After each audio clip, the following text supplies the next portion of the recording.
ಕರ್ನಾಟಕದ ಜನತೆಗೆ ನಮಸ್ಕಾರ. ಸೂಪರ್ 60 ಅಂತ ಸರ್ಕಾರಿ ಶಾಲೆಯ ಬಡವ್ರ ಮಕ್ಕಳು, ಇಲ್ಲಿ ವ್ಯವಸಾಯ ಮಾಡೋರು, ಕೂಲಿ ಮಾಡೋರು, ಡ್ರೈವರ್ಸ್ ಮಕ್ಕಳು, ಕಾರ್ಪೆಂಟರ್ ಮಕ್ಕಳು, ಮೂಟೆ ಹೊರೋರ ಮಕ್ಕಳು, ಇಂಥ ಬಡವ್ರ ಮಕ್ಕಳನ್ನ SSLC ಮಕ್ಕಳನ್ನ ನಾನು ಚೂಸ್ ಮಾಡಿ ಬೆಂಗಳೂರು ಕರ್ಕೊಂಡು ಹೋಗಿದ್ವಿ. ಸೊ ನಾನು ಗೆದ್ದ ನಂತರ ಜೂನಿಂದ ಸರ್ಕಾರಿ ಶಾಲೆಯಲ್ಲಿ ಒಂದು ಟೈಮ್ ಟೇಬಲ್ ಹಾಕಿ ನಡೆಸಿ ಲಾಸ್ಟಲ್ಲಿ ಸರ್ಕಾರದ ಜೊತೆ ಒಂದು MOU ಮಾಡಿಕೊಂಡು 60 ಜನ ಮಕ್ಕಳನ್ನ ಬ್ಯಾಂಗ್ಳೂರು ಕರ್ಕೊಂಡೋಗಿ, ಇವರೆಲ್ಲ ಸರ್ಕಾರಿ ಶಾಲೆಯವರು, ಯಾರೂ ಖಾಸಗಿ ಶಾಲೆಯವರಲ್ಲ, ಅವ್ರನ್ನೆಲ್ಲ ಕರೆದುಕೊಂಡೋಗಿ ದಿನಕ್ಕೆ ಟೀಚಿಂಗ್ ಅವರ್ಸು ಸೇರಿದಂತೆ, ಪಾಠ ಸ್ಟಡಿ ಅವರ್ಸ್ ಸೇರಿದಂತೆ 14ರಿಂದ 16 ತಾಸು ಓದಿಸಿ ಎಕ್ಸಾಮ್ ಇನ್ನೊಂದು ಕೆಲ ದಿನ ಇದ್ದಾಗ ವಾಪಸ್ ಕರ್ಕೊಂಡು ಪರೀಕ್ಷೆ ಬರ್ಸಿದ್ದೀವಿ. ಇವತ್ತು ಸೂಪರ್ 60 ಅದ್ಭುತವಾದ ಗೆಲುವನ್ನು ಸಾಧಿಸಿದೆ. 60 ಜನ ಅದ್ಭುತ ಶ್ರೇಣಿಯಲ್ಲಿ ಉತ್ತೀರ್ಣರಾಗಿದ್ದಾರೆ. ನಮ್ಮ ಸೂಪರ್ 60 ಹೈಯೆಸ್ಟ್ ಸ್ಕೋರ್ 593 ಬಂದಿದೆ. ಪೂಜಾ ಅವ್ರದ್ದು ಮತ್ತು ಸನ್ಮಿತ್ ಅವ್ರದ್ದು 582 ಬಂದಿದೆ. ಬಾಯ್ಸಲ್ಲಿ ವರುಣ್ ಅವ್ರದ್ದು ಹೈಯೆಸ್ಟ್ ಸ್ಕೋರ್ ಬಂದಿದೆ. ಸೊ ಇದರಲ್ಲಿ ಸಿಂಗಲ್ ಪೇರೆಂಟ್ ಕಿಡ್ಸ್ ಇದ್ದಾರೆ.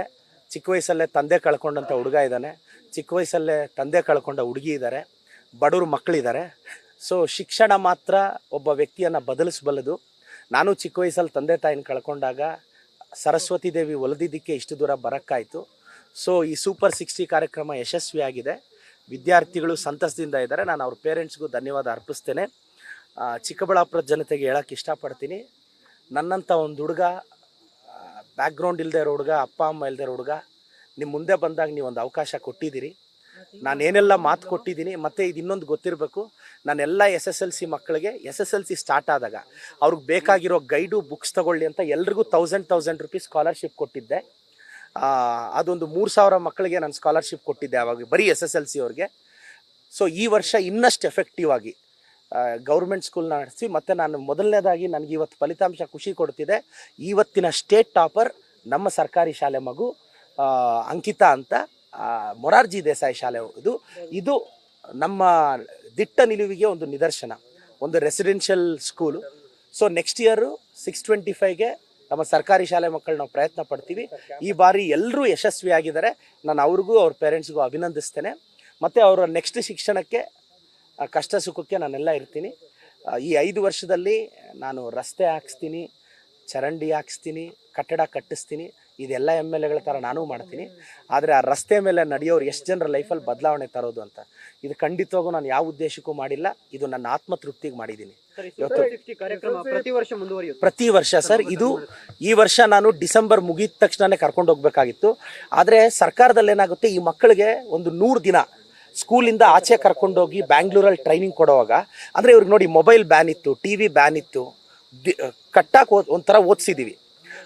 ಇದು ಮಾಡಬೇಕು ಅಂದರೆ ನಾಳೆ ಅಟೆಂಡೆನ್ಸ್ ಶಾರ್ಟೇಜ್ ಬಂದರೆ ಸಮಸ್ಯೆ ಆಗಬಾರ್ದು ಅಂತ ನಾನು PU board commissioner Kaveri madam ಅವ್ರಿಗೆ ಒಂದು ಪತ್ರ ಕೊಟ್ಟು, PU ನಾನು ಕಮಿಷನರೇಟ್ ಹತ್ರ, ಎಜುಕೇಷನ್ ಮಿನಿಸ್ಟರ್ ಹತ್ರ ಒಂದು ಅಗ್ರಿಮೆಂಟ್ ಮಾಡಿಕೊಂಡು ಪರ್ಮಿಷನ್ ತೊಗೊಂಡು ಈ 60 ಮೆಂಬರ್ಸ್ ಅವ್ರ ಪೇರೆಂಟ್ಸ್ ಒಪ್ಪಿಗೆ ತೊಗೊಂಡು ಬೆಂಗಳೂರು ಕರ್ಕೊಂಡೋಗಿ, ಅವ್ರಿಗೇನೇ ಆರೋಗ್ಯ ಸಮಸ್ಯೆ ನಡು ಆದರೂ ಸಹ ಅದನ್ನು ಅಲ್ಲೇ ನಾವು ಆರೋಗ್ಯ ಸಮಸ್ಯೆ ನಾವೇ ತೋರಿಸಿ ಎಕ್ಸಾಮ್ ಕೆಲ ದಿನಗಳ ಮುಂದೆ ಕರ್ಕೊಂಬಂದು ಎಕ್ಸಾಮ್ ಬರೆಸಿದ್ದೀವಿ. ನನಗೆ ಭಾಳ ಖುಷಿ ಇದೆ. ನಾನು ಕನ್ನಡ ಮಾಧ್ಯಮದಲ್ಲಿ ಓದ್ದವನು. ನಾನು ಪೆರೇಸಂದ್ರದಲ್ಲಿ SSLCಯಲ್ಲಿ 2nd ಟಾಪರ್ ಆಗಿದ್ದವನು. ನಮಗೆ ಅನಿಸ್ತು ಇನ್ನು ಸ್ವಲ್ಪ ಬೆಟರಾಗಿ ಓದಿದ್ದಿದ್ರೆ ಒಳ್ಳೆ ಸ್ಕೋರ್ ಬರ್ಬೋದಾಗಿತ್ತು ಅಂತ. ಈ ಮಕ್ಕಳು ಇವತ್ತು ಒಳ್ಳೆ ಅಚೀವ್ಮೆಂಟ್ ಮಾಡಿದ್ದಾರೆ. ನಾನು ಅವ್ರ ಟೀಚರ್ಸ್ಗೆ ಥ್ಯಾಂಕ್ಸ್ ಹೇಳ್ತೀನಿ. ಇದು ಪ್ರತಿ ವರ್ಷ ಮುಂದುವರಿಯುತ್ತೆ. ಇದು ಈ ನಾಡಿನ ಭವಿಷ್ಯ. ಇವರೆಲ್ಲ ಚಿಕ್ಕಬಳ್ಳಾಪುರದ ಫ್ಯೂಚರು. ತಲೆಮಾರುಗಳು ಹೋಗ್ತಾ ಇರುತ್ತೆ, ಜನ್ರೇಷನ್ಸ್ ಹೋಗ್ತಾ ಇರುತ್ತೆ, ಅಧಿಕಾರ ಬದಲಾಗ್ತಿರುತ್ತೆ. ನಾನು ಈ ಬಿಲ್ಡಿಂಗ್ ಕಟ್ಸಿದ್ದೀನಿ ಅಂತ ನೋಡಿ ಖುಷಿ ಪಡೋದಕ್ಕಿಂತ ಚಿಕ್ಕಬಳ್ಳಾಪುರದಲ್ಲಿ ಇಷ್ಟು ಮನೆಗಳಲ್ಲಿ ಬೆಳಕಾಗಿದ್ದೀನಿ ಅನ್ನೋದೇ ನನ್ನ ಆತ್ಮ ಸಂತೋಷ. ಈಗ CETನೂ ಮೊನ್ನೆ 600 ಜನಕ್ಕೆ ಉಚಿತ ಕೋಚಿಂಗ್ ಕೊಟ್ಟಿದ್ದೀನಿ. ಅದು ಫಲಿತಾಂಶ ಬರುತ್ತೆ. ಬಡವ್ರ ಮಕ್ಕಳು ಬೆಳಿಬೇಕು. ನನ್ನಂಥ ಬಡವ್ರನ್ನ ಚಿಕ್ಕಬಳ್ಳಾಪುರದವ್ರು ಬೆಳೆಸಿದ್ದಾರೆ. ನಾನು ಬಡವ್ರ ಮಕ್ಕಳನ್ನ ಬೆಳೆಸ್ತೀನಿ ಸರ್. ಚಿಕ್ಕಬಳ್ಳಾಪುರ ಜಿಲ್ಲೆ ಕಳೆದ 3 ವರ್ಷಗಳ ಹಿಂದೆ 1ನೇ ಸ್ಥಾನದಲ್ಲಿತ್ತು, ಆಮೇಲೆ 3ನೇ ಸ್ಥಾನಕ್ಕೆ ಬಂತು. ಈ ಬಾರಿ 18ನೇ ಸ್ಥಾನದಲ್ಲಿ. ಏನು ಕಾರಣ? ಇಲ್ಲ, ನೀವು ಒಂದು ಗಮನಿಸಿ, ಮೊದಲೆಲ್ಲ ಈ ವರ್ಷ ನಾನು ಅಸೆಂಬ್ಲಿ ನಡೆಯುವಾಗ ಲಾಸ್ಟಲ್ಲಿ ಮಧು ಬಂಗಾರಪ್ಪ ಸರ್ ಎಲ್ಲ ಕುತ್ಕೊಂಡು ಮಾತಾಡಿದ್ವಿ. ನನ್ನನ್ನು ಅವರೊಂದು ಅಡ್ವೈಸ್ ಕೇಳಿದ್ರು, ಪ್ರದೀಪ್ ಯಾವ ಥರ ಚೇಂಜಸ್ ತರ್ಬೋದು. ನಾನು ಹೇಳಿದೆ, ಸರ್ ತುಂಬ ಮಾಸ್ ಕಾಪಿ ನಡೀತಿದೆ, ಮಕ್ಕಳ ಟ್ಯಾಲೆಂಟ್ ಆಚೆ ಬರ್ತಿಲ್ಲ. 10th ಒಳ್ಳೆ ಮಾರ್ಕ್ಸ್ ತೆಗಿತಾರೆ, PUCಯಲ್ಲಿ ಬಂದು ಫೇಲ್ ಆಗ್ತಾರೆ, ಒಂದು ಮೆಡಿಕಲ್ ಸೀಟ್ ಹೊಡೆಯೋಕ್ಕಾಗ್ತಿಲ್ಲ. ಏನಾದರೂ ಮಾಡಿ ಟೈಟ್ ಮಾಡಿ ಸರ್, ತುಂಬ ಟೈಟ್ ಮಾಡಿ ಅಂದಾಗ ಅವ್ರು ನಮ್ಮೆಲ್ಲರ ಅಡ್ವೈಸ್ ತೊಗೊತಾರೆ. ನಾವೆಲ್ಲ ಅಡ್ವೈಸ್ ತೊಗೊಂಡು ಈ ಸಲ CC ಕ್ಯಾಮ್ರಾ ಹಾಕಿ ತುಂಬ ಸ್ಟ್ರಿಕ್ಟಾಗಿ ಮಾಡಿದ್ದೀವಿ ಸರ್. ಕರ್ನಾಟಕದಲ್ಲಿ ಈ ವರ್ಷ SSLCಯಲ್ಲಿ ಕಾಪಿನೇ ಇಲ್ಲ. ಆದರೆ ಇವತ್ತು ನೋಡಿ ಫಲಿತಾಂಶ ನೀವು ಗಮನಿಸಿರ್ಬೇಕು, 300, 400, 500 ಜನ 625 ಬರೋರು. ಈ ಸಲ ಯಾಕೆ ಒಬ್ಬರೇ ಬಂದರು?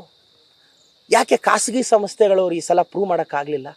ಯಾಕೆಂದರೆ ಸ್ವಲ್ಪ ಕಾಪಿಂಗ್ ನಡೆಯೋದು ಇದೆಲ್ಲ ಆಗ್ತಿತ್ತು. ಬಟ್ ಈ ಸಲ ಇದು ನಿಜವಾಗ್ಲೂ ಒಳ್ಳೆ ಡೆವಲಪ್ಮೆಂಟು. ನೋಡಿ, ಈ ಸಲ 20% ಗ್ರೇಸ್ ಮಾರ್ಕ್ಸ್ ಕೊಟ್ಟಿದ್ದಾರೆ. ಫಲಿತಾಂಶ ಸ್ವಲ್ಪ ಆವ್ರೇಜ್ ಹುಡುಗರಿಗೆ ಅನುಕೂಲ ಆಗಲಿ ಅಂತ. ಮತ್ತು ನೀವು 600 ಮೇಲೆ ನೋಡಿದ್ರೆ ತುಂಬ ಕಡಿಮೆ ಇದ್ದಾರೆ. ಇವತ್ತು ನಾವೇನು ಸ್ಕೋರ್ ಮಾಡಿದ್ದೀವಿ 593 ಗೌರ್ಮೆಂಟ್ ಸ್ಕೂಲಲ್ಲಿ, ಇಟ್ ಈಸ್ ಎ ಫ್ಯಾಂಟಾಸ್ಟಿಕ್. ಮತ್ತು ತುಂಬ ಸರ್ಕಾರಿ ಶಾಲೆಗಳು ನನ್ನ ಕಾನ್ಸ್ಟಿಟ್ಯೂನ್ಸಿಯಲ್ಲಿ ನೋಡಿ ಸರ್. ಈಗ ಜಿಲ್ಲೆ ಅಂದರೆ ಇಲ್ಲಿ ಎಷ್ಟು ಬಾಗೇಪಲ್ಲಿ, ಚಿಂತಾಮಣಿ, ಶಿಡ್ಲಘಟ್ಟ, ಗೌರಿಬಿದನೂರು ಎಲ್ಲ ಬರುತ್ತೆ. ಈ ಎಲ್ಲ ತಾಲೂಕು ಫಲಿತಾಂಶ ಸೇರಿದ್ರೇ ಜಿಲ್ಲೆ ಫಲಿತಾಂಶ ಇನ್ಕ್ರೀಸ್ ಆಗೋದು. ಸೊ ನಾನು ನನ್ನ ತಾಲೂಕಿನ ಫಲಿತಾಂಶಕ್ಕೆ ನಾನು ವರ್ಕ್ ಮಾಡಿದ್ದೀನಿ. ನನ್ನ ತಾಲೂಕು ಬೆಟರ್ ಆಗಿದೆ, ಸರ್ಕಾರಿ ಶಾಲೆಗಳು ಬೆಟರ್ ಆಗಿದೆ. ನಾನು ನಮ್ಮ ಸರ್ಕಾರಿ ಶಾಲೆ ಟೀಚರ್ಸ್ಗೂ ಅಭಿನಂದಿಸ್ತೀನಿ. ನಮ್ಮ ಡೈರೆಕ್ಷನ್ನ ಫಾಲೋ ಮಾಡಿ ಚೆನ್ನಾಗಿ ಕಲಿಸ್ಕೊಟ್ಟಿದ್ದಾರೆ.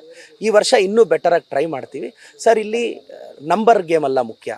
ನಾಳೆ ಇವತ್ತು ನೋಡಿ, ಆಗಲೇ ಚಿಕ್ಕಬಳ್ಳಾಪುರದಲ್ಲಿ ನೀವು ವಿಚಾರಿಸಿ ಸರ್, ಈ ಸಲ ಕಾಪಿ ಮಾಡೋಕ್ಕೆ ಬಿಟ್ಟಿದ್ದೀವಿ ನಾವು, ಎಲ್ಲೂ ಕದ್ಲಕ್ಕೆ ಬಿಟ್ಟಿಲ್ಲ ನಾವು. ಮೊದಲೆಲ್ಲ ನಿಮಗೆ ಗೊತ್ತಿತ್ತಲ್ಲ ಸರ್, ಮಾಸ್ ಕಾಪಿ ನಡೆಯೋದು, ಅದು ಒಳ್ಳೇದಲ್ಲ ಸರ್ ಮಕ್ಕಳ ಭವಿಷ್ಯದಿಂದ. ಸೊ ಈ ಸಲ ಅದು ಸ್ಟ್ರಿಕ್ಟ್ ಮಾಡಿದ್ದೀವಿ. ನಾನು ಮತ್ತೆ ನಮ್ಮ ಮಧು ಬಂಗಾರಪ್ಪ ಸಾಹೇಬ್ರಿಗೆ ಇನ್ನೊಂದು ರಿಕ್ವೆಸ್ಟ್ ಮಾಡಿದ್ದೀನಿ ಸರ್. 8th, 9th, 10th ಮಕ್ಕಳಿಗೆ ಸೈನ್ಸನ್ನು ಇಂಗ್ಲೀಷಲ್ಲಿ ಕಲಿಸೋಣ. ಯಾಕೆಂದರೆ ಏನಾಗ್ತಿದೆ, ಈಗ ಇವರು ಕನ್ನಡ ಮೀಡಿಯಮಲ್ಲಿ ವಿಜ್ಞಾನ ಓದ್ಕೊಂಡು ಬರ್ತಾರೆ ಸರ್. ಫಸ್ಟ್ ಇಯರ್ಗೆ ಓದ್ಕೊಂಡು ಬಂದು ಸಡನ್ನಾಗಿ ಅವ್ರಿಗೆ ಸೈನ್ಸ್ ಟರ್ಮಿನಾಲಜಿ ಅರ್ಥ ಆಗದೆ MBBS ಇಂಜಿನಿಯರಿಂಗ್ ಸೀಟ್ ಹೊಡೆಯಲ್ಲ ಸರ್. ಸೊ ನಾನು ಹೇಳೋದು, ಕನ್ನಡ ಮಾಧ್ಯಮದ ಶಾಲೆ ಮಕ್ಕಳಿಗೆ ಅಟ್ಲೀಸ್ಟ್ ಸೈನ್ಸು ಮ್ಯಾಥ್ಸ್ನ ಇಂಗ್ಲೀಷಲ್ಲಿ ಕಲಿಸೋಣ. ಆ ಮಕ್ಕಳ ಫ್ಯೂಚರ್ ಚೆನ್ನಾಗಿರುತ್ತೆ ಅಂತ ನಾನು ಅಭಿಪ್ರಾಯ ಕೊಟ್ಟಿದ್ದೀನಿ. ನೋಡೋಣ ಸರ್ಕಾರ ಯಾವ ಥರ ಪರಿಗಣಿಸ್ತಾರೆ. ಮಕ್ಕಳನ್ನ ಆಯ್ಕೆ ಮಾಡ್ಬೇಕಾದ್ರೆ ಯಾವ ಮಾನದಂಡಗಳು ಸರ್? ಅವ್ರ ಸ್ಕೂಲ್ಸಲ್ಲಿ ನಾವು ಜೂನಿಂದ ಎಕ್ಸಾಮ್ಸ್ ಇಟ್ಟಿದ್ವಿ ಸರ್. ನಾನು ಜೂನ್ ಪ್ರತಿ ಸ್ಯಾಟರ್ಡೇ ಎಕ್ಸಾಮ್ಸ್ ನಡೀತಿತ್ತು. ಪೇಪರು ನಾವು ಪ್ರಿಪೇರ್ ಮಾಡ್ತಿದ್ವಿ, ಬೆಂಗಳೂರಲ್ಲೇ ಪ್ರಿಂಟ್ ಹಾಕ್ಸ್ತಿದ್ದೆ. ಎವ್ರಿ ಸ್ಯಾಟರ್ಡೇ ಎಲ್ಲ ಸ್ಕೂಲ್ಸಲ್ಲೂ ಎಕ್ಸಾಮ್ ಮಾಡ್ತಿದ್ವಿ. ಆ ಮಾರ್ಕ್ಸ್ ಆವ್ರೇಜ್ ತೊಗೊಂಡ್ವಿ ಸರ್. ಮತ್ತು ಸ್ಕೂಲ್ ಮಕ್ಕಳಿದೆ ಹೇಳಿದ್ರು. ಮತ್ತು ನಾನು ಸ್ವಲ್ಪ ಎಕ್ಸ್ಟ್ರೀಮ್ ಬಡವ್ರನ್ನ, ಅಂದರೆ ಸ್ವಲ್ಪ ಸ್ಕೋರ್ ಕಡಿಮೆ ಇದ್ದರೂ ಸಿಂಗಲ್ ಪೇರೆಂಟ್ಸ್ ಮಕ್ಕಳನ್ನ ಹುಡುಕಿದ್ದೆ ಸರ್ ನಾನು. ಅಂದರೆ ಆ ಕುಟುಂಬಕ್ಕೆ ಅವ್ರ ಆಧಾರ ಆಗಿರ್ತಾರೆ, ಆ ಮಗು ಸಕ್ಸಸ್ ಆಗಬೇಕು ಅಂತ ಹಂಗೆ ಸೆಲೆಕ್ಟ್ ಮಾಡಿದೆ. ಸ್ವಲ್ಪ ತುಂಬ ಬಡವ್ರ ಮಕ್ಕಳು ನೋಡಿ, ಈಗ ಇಲ್ಲಿ ಮೆಕ್ಯಾನಿಕ್ ಮಕ್ಕಳಿದ್ದಾರೆ, ಎಲೆಕ್ಟ್ರಿಷಿಯನ್ಸ್ ಮಕ್ಕಳಿದ್ದಾರೆ, ಗಾರೆ ಕೆಲಸದವ್ರ ಮಕ್ಕಳಿದ್ದಾರೆ ಸರ್, ಡ್ರೈವರ್ ಮಕ್ಕಳಿದ್ದಾರೆ. ಭಾಳ ದೊಡ್ಡ ಡಿಫ್ರೆನ್ಸ್ ಬರುತ್ತೆ. ಅವರೆಲ್ಲ ಇವತ್ತು 88%, 95% ತೆಗೆದಿದ್ದಾರೆ ಸರ್. ಸಾರ್ಥಕತೆಗೆ ಇನ್ನೇನೂ ಬೇಕಾಗಿಲ್ಲ ಸರ್. ನಾನು 4 ಸಲ, 8 ಸಲ, 10 ಸಲ ಅಲ್ಲ, ಈ 5 ವರ್ಷದಲ್ಲಿ ಇವ್ರ ಮುಖಗಳಲ್ಲಿ ಮಂದಹಾಸ ನೋಡ್ತಿದ್ದೀನಲ್ಲ, ಇಷ್ಟು ಸಾಕು ಸರ್. ಈ ಪ್ರೋಗ್ರಾಮ್ಗೆ ಕನಿಷ್ಠ ನನಗೊಂದು 31 lakhs ಖರ್ಚು ಬಂದಿದೆ ಸರ್. ಯಾಕೆ ಅಂತ ಹೇಳ್ತೀನಿ. ಬಾಯ್ಸ್ಗೊಂದು ಸಪ್ರೇಟ್ ಹಾಸ್ಟೆಲ್ ತೆಗೆದೆ, ಗರ್ಲ್ಸ್ಗೊಂದು ಸಪ್ರೇಟ್ ಹಾಸ್ಟೆಲ್ ತೆಗೆದೆ. ಆ ಹಾಸ್ಟೆಲ್ಗೆ ಲಾಸ್ಟ್ ಅಕ್ಟೋಬರಿಂದ ಬಾಡಿಗೆ ಕಟ್ಕೊಂಡ್ಬಂದೆ, ಯಾಕಂದರೆ ಸಡನ್ನಾಗಿ ಕೊಡಲ್ಲ. ಮತ್ತು ಅಲ್ಲಿ ಇನ್ಫ್ರಾಸ್ಟ್ರಕ್ಚರ್ ಬಿಲ್ಡ್ ಮಾಡಿದೆ, ಮತ್ತು ಒಳ್ಳೆ ಊಟ ತಿಂಡಿ ಕೊಟ್ಟು ಹೈಜಿನಿಕ್ಕಾಗಿ ನೋಡಿಕೊಂಡು ವಾರ್ಡನ್ಸು, ಟೀಚರ್ಸು, ಮತ್ತು ಡೈಲಿ ಟೀಚರ್ಸ್ನ, ಒಳ್ಳೆ ಟೀಚರ್ಸ್ನ ಬೇರೆ ಬೇರೆ ಕಡೆಯಿಂದ ಕರೆಸಿ ಮಾಡ್ತಿದ್ವಿ. ಇವತ್ತು ನಾವು ಯಶಸ್ವಿ ಆಗಿದ್ದೀವಿ. ನಾನು ನನ್ನ ಸರ್ಕಾರಕ್ಕೂ ಅಭಿನಂದನೆ ಸಲ್ಲಿಸ್ತೀನಿ. ನನ್ನ ಇಂಥ ಒಂದು ಪ್ರಯೋಗಕ್ಕೆ ಪರ್ಮಿಷನ್ ಕೊಟ್ಟು ಸಹಕಾರ ಕೊಟ್ಟಿದ್ದಕ್ಕೆ ಸರ್. ಟ್ರೈನಿಂಗ್ ತಗೊಂಡ್ರಲ್ಲ ಸರ್, ಅಷ್ಟು ಜನ ಪಾಸ್ ಆಗಿದ್ದಾರೆ ಸರ್. ಒಬ್ಬರು ಫೇಲ್ ಆಗಿಲ್ಲ, 16 ಸಕ್ಸಸ್ ಆಗಿದ್ದಾರೆ. ಆಲ್ಮೋಸ್ಟ್ ಆಲ್ ಡಿಸ್ಟಿಂಕ್ಷನ್ ಬಂದಿದ್ದಾರೆ. 593 ಹೈಯೆಸ್ಟ್ ಇದೆ. ಮತ್ತು ಇವ್ರು ಯಾರು ಖಾಸಗಿ ಶಾಲೆಯವರಲ್ಲ, ಸರ್ಕಾರಿ ಶಾಲೆ ಮಕ್ಕಳು. ನಿಮ್ಗೆಲ್ರಿಗೂ ಒಳ್ಳೇದಾಗಬೇಕಮ್ಮ. ನಿಮ್ಮೆಲ್ಲರ ಫ್ಯೂಚರ್ ಚೆನ್ನಾಗಿರ್ಬೇಕು. God bless you. News first, ನಿರ್ಭೀತಿಯಿಂದ ನಿಮ್ಮ ಪರವಾಗಿ.